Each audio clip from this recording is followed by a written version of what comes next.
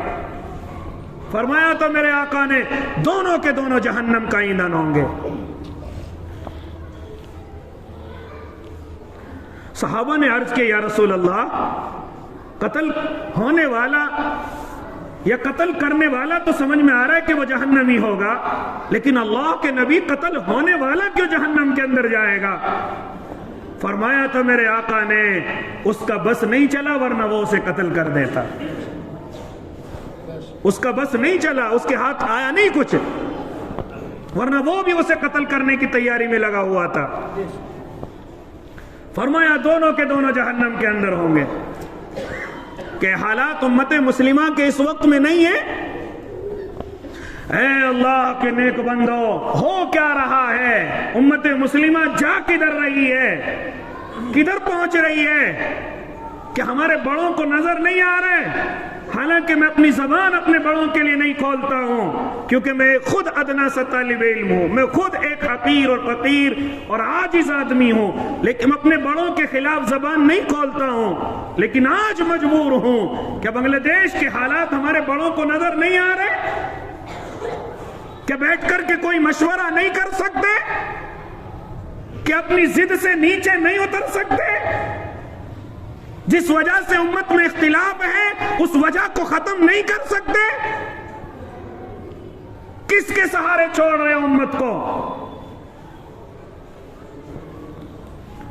اے اللہ کے نیک بندو, اے اللہ کے نیک بندو, یاد رکھنا ایسا نہیں ہے کہ بڑوں کی پکڑ نہیں ہوگی, ایسا نہیں ہے کہ ان سے اللہ پوچھ تاچھ نہیں کرے گا. کلکم راعٍ وکلکم مسئول عن رعیتہ, تم میں کا ہر ایک ذمہ دار ہے اور اس سے کل قیامت کے میدان میں اس سے ذمہ داری کے بارے میں سوال کیا جائے گا. سوال کیا جائے گا تو ذمہ دار تھا, کیوں برباد ہوئی یہ لاڈلے کی امت, کیوں کٹی جلی پٹی, کیوں ہوا امت کے ساتھ ایسا؟ تو ذمہ دار تھا, تو ذمہ دار ہونے کے دعوے کرتا تھا. پھر کیوں ہلاک ہوئی یہ امت مسلمہ, کیوں برباد ہوئی یہ امت مسلمہ؟ ہر کسی سے اس کی ذمہ داری کے بارے میں سوال کیا جائے گا. مرنے والے, قتل ہونے والے, برباد ہونے والے بیچارے ہمیشہ غریب اور کمزور ہوتے ہیں, اور بڑے اپنے ایسیوں کے کمرے میں اور اچھی جگہ پر آرام سے بیٹھے ہوئے ہوتے ہیں. کیا سمجھتے ہیں کہ اللہ ان سے سوال نہیں کرے گا؟ اللہ منہ کے بل گھسیٹ کر کے جہنم میں پھینک دے گا. کوئی ضرورت نہیں مجھے ایسے لوگوں کی مجھے ضرورت نہیں ہے. اس لیے اللہ کے نیک بندو, لیکن میں اور آپ تو ہوشیار ہیں, میں اور آپ اپنی بیماریوں کو کیوں ختم نہیں کر رہے ہیں؟ میں اور آپ کیوں اپنی بیماریوں کو اپنے اندر سے کیوں نہیں ختم کر رہے ہیں؟ مجھے اور آپ کو تو عقل ہے, ہوش ہے, کیوں اس عقل اور ہوش پر کام نہیں کر رہے ہیں؟ مجھے اور آپ کو تو قرآن پڑھنا اور سمجھنا آتا ہے, کیوں اس پر عمل نہیں کر رہے ہیں؟ کیا نبی نے نہیں فرمایا تھا کہ جب تمہیں یہ معلوم نہ ہو حق کدھر ہے باطل کدھر ہے, جب تمہیں یہ معلوم نہ ہو تو اپنے گھروں کو جا کر کے بیٹھ جاؤ, کنڈیاں لگا لو اپنے دروازوں کی, کوئی ضرورت نہیں ہے میدان میں اترنے کی, کوئی ضرورت نہیں ہے کسی کے خلاف کھڑے ہونے کی. نظر آ رہا ہے کہ سامنے والا ایمان والا ہے, سامنے والا کلمہ پڑھتا ہے, سامنے والا اللہ کو مانتا ہے, کیوں کسی کی کٹ پتلی بن کر کے ہم کسی پر حملہ کریں, کسی کا مقابلہ کریں؟ جب نہیں سمجھ میں آ رہا حق کیا ہے باطل کدھر ہے, تو کیوں ہم آپس میں لڑیں اور اپنے سر پھوڑیں؟ کیوں ہماری اتنی سی بات اللہ کے نبی کی سمجھ میں نہیں آتی؟ اس لیے اللہ کے نیک بندو, فرمایا تھا میرے اور آپ کے اللہ نے تمہارے اندر جھگڑوں کی وجوہات یہ ہیں. تو یہ ایک اور وجہ میرے اللہ نے بیان فرمائی کہ لوگوں, ہم نے تمہیں ایک ماں اور ایک باپ سے پیدا کیا ہے. یہ برادری, یہ خاندان, یہ قبیلے صرف تمہاری پہچان کے لیے, کوئی بڑا اور چھوٹا نہیں ہے, کوئی بڑا اور چھوٹا نہیں ہے. آج میں نے اور آپ نے عصبیت پیدا کر لی ہے, قومیت پیدا کر لی ہے. صدر بنے گا تو سید بنے گا, محتمم بنے گا تو سید بنے گا، فلاں یونیورسٹی کا پرنسپل بنے گا تو سید بنے گا، فلاں جماعت کا ذمہ دار بنے گا تو سید بنے گا، میں اور آپ غلامی رہیں گے، میں اور آپ ان کی تلوی چاٹتے رہیں گے، میں اور آپ ان کی غلامی کرتے رہیں گے؟ نہیں ہوگا ایسا۔ قرآن نے جو اسلوب بیان کیا وہ یہ ہے، جو اللہ سے ڈرے گا وہی بڑا بنے گا، جو اللہ سے ڈرے گا وہی عزت کے لائق ہوگا۔ برادری کے آدھار پر، برادری کے اس پر کسی کو ذمہ دار نہیں بنایا جائے گا، یہ میرے باپ تھے میں اس کا بیٹا ہوں پھر اس کی اولاد بنے گی، نہیں ہوگا ایسا۔ اسلام نے شریعت بیان کی ہے، جو اللہ سے سب سے زیادہ ڈرنے والا ہوگا وہ عزت کے لائق ہوگا، وہی اکرام کے لائق ہوگا۔ نہیں ختم کر رہے ان بیماریوں کو تو مرتے رہو، لڑتے رہو، برباد ہوتے رہو، برباد ہوتے رہو۔ اس لیے اللہ کے نیک بندو، مجھے اور آپ کو ہوش کے ناخون لینے ہوں گے، مجھے اور آپ کو اپنی اولادوں کو اور اپنے آپ کو برباد ہونے سے بچانا ہوگا۔ میں اور آپ قرآن پر عمل کریں گے، میں اور آپ اپنے اندر سے قومیت کو توڑیں گے، قومیت کے بت کو توڑیں گے، عصبیت کو توڑیں گے۔ اللہ کے بندے سب برابر ہیں، کوئی بڑا اور چھوٹا نہیں ہے، سب کے سب اللہ کے بندے ہیں، کوئی بڑا اور چھوٹا نہیں۔ کریں گے نا انشاءاللہ عمل؟ او اللہ کے نیک بندو، آج ہم یہ کہتے ہیں کہ ہم پر ظالم حکمراں مسلط ہو گئے، آج ہماری حکومت ظالم ہے، آج ہم پر ظلم ہو رہا ہے، لیکن یہ چیز مجھے اور آپ کو الیکشن کے وقت کیوں یاد نہیں رہتی؟ یہ مجھے اور آپ کو انتخاب کے وقت کیوں یاد نہیں رہتی؟ تب تو ہم یہ دیکھتے ہیں کہ ہماری برادری کا کہاں کھڑا ہوا ہے، ہماری برادری کا کدھر الیکشن لڑ رہا ہے۔ ہار نہ ہار جائے لیکن ووٹ اپنی برادری کو دیں گے، نہ نیک دیکھیں گے، نہ متقی دیکھیں گے، نہ اللہ سے ڈرنے والا دیکھیں گے۔ ہاں، چاہے چور ہو، اچکا ہو، ڈاکو ہو، زناکار ہو، چاہے کچھ بھی ہو، سود خور ہو، جوا سٹا لگانے والا ہو، نہیں ہماری برادری کا ہے تو ہم ووٹ دیں گے۔ اب جب ظالم کو میں اور آپ طے کرتے وہ ظلم کر رہا ہے تو کیوں رو رہے ہو؟ کیوں اپنے آنسو بہا رہے ہو؟ کس کو سنا رہے ہو اپنے آنسو بہا کر کے؟ خوب سمجھایا جاتا ہے کہ اللہ کے بندو ہوش کے ناخون لو، ہوش کے ناخون لو، برادریوں کی طرف مت جاؤ، اپنے اچھے آدمی کو دیکھو، چاہے وہ ہماری برادری کا ہو چاہے دوسری برادری کا ہو، اچھے آدمی کا انتخاب کرو۔ لیکن نہیں سمجھ میں آتی، نہیں سمجھ میں آتی، روتے رہو پھر 5 سال روتے رہو، ہم پر ظلم ہو رہا ہے، ہماری مسجدوں کو توڑا جا رہا ہے، ہمارے ساتھ ظلم ہو رہا ہے، ہمارے ساتھ یہ ہو رہا ہے، کوئی سننے والا نہیں ہے، کیونکہ غلطی کسی اور کی نہیں، میری اور آپ کی ہے، کسی اور کی نہیں۔ سب مزے لیں گے، سڑکوں پہ آؤ گے گولیوں سے بھون دیے جاؤ گے، سڑکوں پہ آؤ گے جیلوں کی سلاخوں کے پیچھے ڈال دیے جاؤ گے، کوئی نہیں سننے والا تمہاری۔ یاد رکھنا اللہ کے نیک بندو، اگر عقل اب بھی ہے تو انتخاب کا انتظار کرو، اور جو بھی اچھے لوگ ہیں ان کو منتخب کرو، جو بھی نیک لوگ ہیں ان کو منتخب کرو۔ ایک طرف سب کو بٹھا دیجئے کہ نہیں، صرف الیکشن ہم ایک آدمی کو ووٹ دیں گے، ایک آدمی کا ہم انتخاب کریں گے، وہ کس برادری کا ہم نہیں جانتے، وہ کس سے تعلق رکھتا ہے ہم نہیں جانتے، ہم صرف ایک کو دیں گے۔ لیکن نہیں، ہاں ہماری برادری کا تو پہلی دفعہ کھڑا ہوا ہے، ہماری برادری کب تک کامیاب کہاں ہوا ہے، یہ برادری اتنی بڑھ جاتی ہے کہ دوسرا کامیاب ہو کر کے چلا جاتا ہے۔ کیا نہیں ہوتا مسلمانوں ایسا؟ پھر کیوں روتے ہو ہم پر ظلم ہو رہا ہے؟ اس لیے اللہ کے نیک بندو، میرے اور آپ کے جھگڑوں کی ایک بڑی وجہ جو قرآن مقدس نے بیان کی ہے کہ اپنے اندر سے برادریوں کے بت کو توڑ دو، اپنے اندر سے خاندانوں کے بت کو توڑ دو، اپنے اندر سے قبیلے کے اس تکبر کو توڑ دو۔ سب کے سب انسان برابر ہیں، کوئی چھوٹا اور کوئی بڑا نہیں ہے، اگر بڑا ہے تو صرف اللہ سے ڈرنے والا ہے، اگر ہم میں کوئی عزت کے لائق ہے تو وہ صرف اللہ سے ڈرنے والا ہے، اور اللہ سے ڈرنے والا کون ہے یہ صرف اللہ ہی جانتا ہے۔ ان اکرمکم عند اللہ اتقاکم، یا فلا تزکوا انفسکم هو اعلم بمن اتقى، تم میں سب سے زیادہ اللہ سے ڈرنے والا کون ہے یہ اللہ کے علاوہ کوئی نہیں جانتا۔ کریں گے نا انشاءاللہ؟ برادریوں کے بت کو توڑیں گے، اسے اپنے اندر سے خاندانوں کے بت کو توڑیں گے، اور آپس میں ایک کلمہ اور ایک ایمان اور ایک اللہ اور ایک قرآن پر ایمان رکھتے ہوئے انشاءاللہ اپنی زندگی کو گزاریں گے۔ اگر یہ بت نہ توڑا تو میں اور آپ اپنی بربادی کی خود ہی وجہ بنیں گے۔ کوئی اور مجھے اور آپ کو برباد نہیں کرے گا، بلکہ میں اور آپ خود ہی اپنی بربادی کی وجہ بنیں گے۔ اس لیے جو لڑنے جھگڑنے والے آپس میں، ان کو ایک طرف چھوڑ دیجئے، لڑتے رہے جھگڑتے رہے۔ جو بھی دین کا کام کر رہے ہو اللہ کے لیے کیجئے، مدرسے چلا رہے ہو اللہ کے لیے چلائیے، دعوت و تبلیغ میں جڑ رہے ہو اللہ کے لیے جڑیے، کسی کے اندھ بھکت من بنیے، کسی کے پیچھے اندھے ہو کر کے مت چلیے، عقل کے ساتھ ہوش کے ساتھ اللہ کے لیے کام کیجئے۔ میرے اللہ نے کہا ہے بھلائی کا حکم کرنا ہے، برائی سے روکنا ہے، یہ میں کر سکتا ہوں، لیکن کسی کی اندھ بھکتی نہیں کروں گا، کسی کے پیچھے آنکھ بند کر کے نہیں چلوں گا، بلکہ جو میرا اللہ میرا نبی فرما رہے ہیں میں اس پر عمل کروں گا۔ مدرسے چلائیے اللہ کے لیے چلائیے، ان کو دشمنیوں کا اڈا نہ بنائیے، دعوت و تبلیغ میں جڑیے اللہ کے لیے جڑیے، دشمنیوں کا پلیٹ فارم نہ بنائیے، خانقاہوں میں جڑیے اللہ کے لیے جڑیے، یا جو بھی نیک کام کرنے ہیں صرف اللہ کے لیے کیجئے، لوگوں کو اپنا دشمن یا لوگوں کی دشمنی مول نہ لیجئے، بلکہ جو بھی کرنا ہے اپنے اللہ کے لیے کرنا ہے۔